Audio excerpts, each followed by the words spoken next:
Good morning. A wonderful International Women's Day to you today, ladies. My name is Hannelie Venucia. I'm from the Possibility Gap. Now, I was recently asked by AI, who is the woman that inspired me the most? And immediately one young woman's name came up, Disa. And you'll soon see why. Now, Disa was the daughter of a chief in the kingdom of King Freyr in Scandinavia. And she had purported to have incredible unmatched wits. She was a very smart, wise girl, and she also had untold beauty, but inner and outer. And one day the king and his council came together, and they decided to sacrifice all the old and sickly, the feeble, to the god Odin.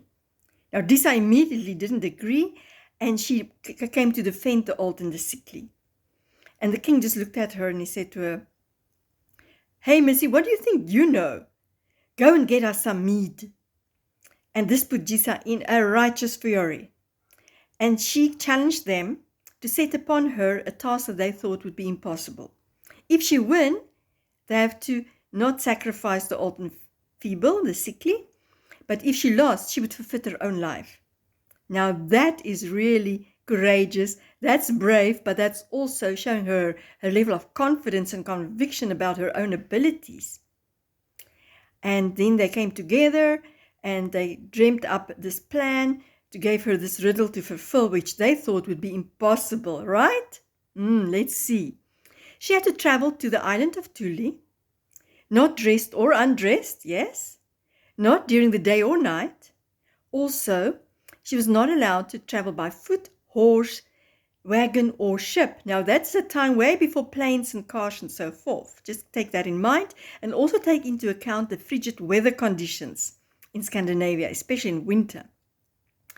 And furthermore, she could not arrive during the day or the night. Now, do you think this put Disa off? Not at all. She was not only thinking outside the box, there was absolutely no box.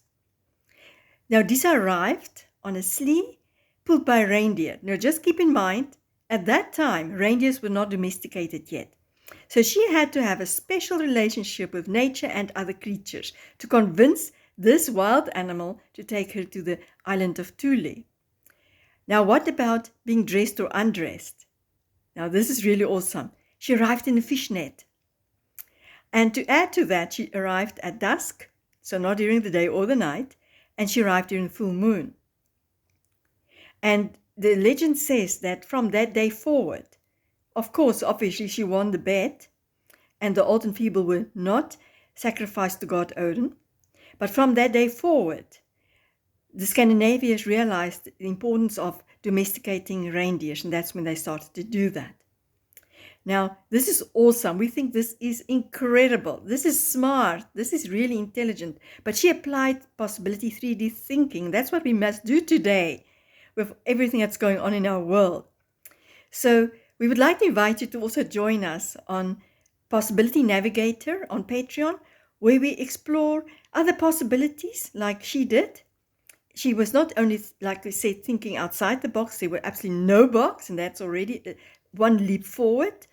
But also to exercise your possibility thinking muscles and to expand your perception like she did here clearly, and to face the facts and live beyond that. That's what Disa did.